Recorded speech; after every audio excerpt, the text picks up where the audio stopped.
올해 9월부터 국민 여러분께 두 번째 민생지원금, 즉 민생회복 소비 쿠폰 2차 지급이 시작됩니다. 지난 7월에 있었던 1차 지급에 이어 이번 2차는 소득 하위 90% 국민을 대상으로 1인당 10만 원씩 지원이 이루어질 예정입니다. 지급 대상에서 빠지는 분들은 소득 상위 10%에 해당하는 가구인데 구체적인 기준은 현재 정부와 관계부처에서 논의 중이며 9월 10일 전후로 확정 발표될 예정입니다. 이번 지원금의 가장 큰 특징은 전 국민에게 일괄 지급되는 방식이 아니라는 점입니다. 소득 수준과 가구 형태에 따라 일부가 제외될 수 있기 때문에 본인이 해당되는지 여부를 확인하는 것이 무엇보다 중요합니다. 현재 알려진 바로는 기준 중위소득의 210%를 넘는 가구가 제외 대상이 될 가능성이 높습니다. 이를 실제 금액으로 환산하면 1인 가구는 약 502만 원, 2인 가구는 약 825만 원, 3인 가구는 약 1,055만 원, 4인 가구는 약 1,280만 원 이상의 월 소득이 있을 경우 지원에서 빠질 수 있다는 의미입니다. 또한 단순히 소득만 보는 것이 아니라 자산 규모와 금융소득도 중요한 기준으로 거론되고 있습니다. 예를 들어 재산세과표가 12억 원을 초과하거나 금융소득이 연 2천만 원 이상인 경우도 지원 대상에서 제외될 수 있다는 논의가 있습니다. 결국 단순히 소득만으로 대상 여부를 판단하기는 어렵고 종합적인 경제 상황을 고려해 결정될 가능성이 큽니다. 하지만 정부는 특정 가구 유형이 불이익을 받지 않도록 보완책도 검토하고 있습니다. 대표적으로 1인 가구와 맞벌이 가구가 그렇습니다. 기존 건강보험료 기준을 그대로 적용하면 이들 가구가 상대적으로 불리해질 수 있기 때문에 2021년 상생지원금 때처럼 특례 기준을 적용하는 방안이 논의되고 있습니다. 예를 들어 맞벌이 가구는 부부 각각의 보험료를 합산하지 않고 더 완화된 기준을 적용하는 방식이 가능하며 1인 가구 역시 생활비 부담을 고려해 별도의 기준을 마련할 수 있습니다. 지급 시기는 확정되었습니다. 신청과 지급은 9월 22일 월요일부터 시작되며 마감일은 10월 31일 금요일까지입니다. 기간 내에 신청을 완료해야 하며 기한을 넘기면 지급받을 수 없습니다. 지급받은 소비 쿠폰은 11월 30일까지 사용이 가능하며 이후 남은 금액은 자동으로 소멸됩니다. 따라서 지원금을 실제 생활비로 활용하려면 반드시 기한 내에 사용하는 것이 중요합니다. 사용 방식은 기존 1차 지급과 동일하게 지역 내에서 지정된 가맹점, 전통시장, 소상공인 매장 등에서 사용할 수 있을 것으로 예상됩니다.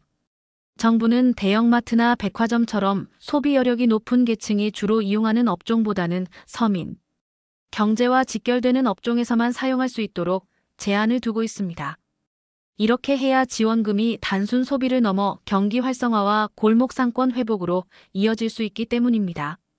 이번 2차 지원은 단순히 생활비를 보조하는 의미를 넘어 고물가와 경기 침체로 어려움을 겪는 국민들의 숨통을 트여주고 동시에 소상공인과 자영업자들에게도 매출 회복의 기회를 주려는 정책적 목적을 가지고 있습니다. 특히 여름철 폭염으로 냉방비 부담이 커지고 가을철 학비 의료비 지출이 늘어나는 시기에 맞춰 지급되는 만큼 실질적인 체감 효과가 클 것으로 기대됩니다. 다만 유의해야 할 점도 있습니다. 일부에서는 왜 소득 상위 10%만 빼고 나머지는 모두 지급하느냐, 또는 차라리 더 어려운 계층에 집중적으로 지원하는 것이 맞지 않느냐는 의견도 제기되고 있습니다. 정부는 이에 대해 행정 처리의 효율성과 국민 다수의 체감 효과를 고려한 결정이라는 입장을 밝혔습니다.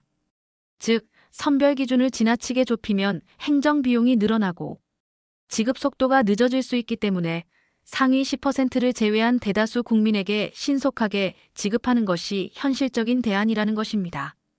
또한 지원금이 단순히 소비를 늘리는 것에서 끝나지 않고 가계의 심리적 안정과 소비 진작 그리고 내수 경기 활성화로 이어져야 한다는 과제도 남아 있습니다.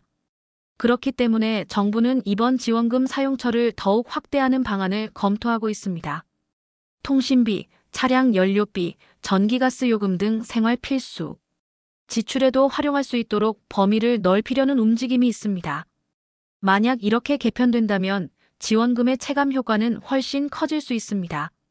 정리하자면 2차 민생지원금은 9월 22일부터 10월 31일까지 신청과 지급이 이루어지며 1인당 10만 원씩 소득 하위 90% 국민에게 돌아가게 됩니다. 사용 기한은 11월 30일까지로 제한되며 기한 내에 사용하지 않으면 자동 소멸됩니다. 소득 상위 10%를 제외하는 기준은 중위소득 210%와 자산, 금융소득 기준을 함께 고려해 9월 중 최종 발표될 예정이고 1인 가구와 맞벌이 가구에는 특례가 적용될 수 있습니다. 따라서 본인이 지급 대상에 해당하는지 여부를 확인하려면 9월 초 발표될 최종 기준을 꼼꼼히 살펴보는 것이 필요합니다. 이번 지원금은 단순한 현금성 보조를 넘어 경기 회복을 돕고 민생 안정을 위해 설계된 정책이라는 점에서 의미가 크다고 할 수 있습니다. 더욱이 이번 지원금은 코로나19 이후 지속되고 있는 경제적 어려움을 극복하고 국민들의 실질 구매력을 높이는 데 중요한 역할을 할 것으로 보입니다. 특히 중소기업과 소상공인 매출 증대를 통해 고용 안정과 지역 경제 활성화에도 기여할 것으로 전망됩니다. 정부는 향후 이 같은 지원 정책의 효과를 면밀히 분석해 추가적인 민생 대책이 필요한지 여부도 검토해 나갈 계획입니다. 이제 국민 여러분께서는 본인의 소득 수준과 가구 형태를 고려해 지급 대상에 해당하는지 미리 점검해 보시고 9월 22일부터 시작되는 신청 기간을 놓치지 마시기 바랍니다. 특히 1차 지급과 달리 선별 지급이라는 점을 명심하시고 정부에서 발표하는 구체적인 기준을 확인하셔서 빠짐없이 지원을 받으시길 당부드립니다.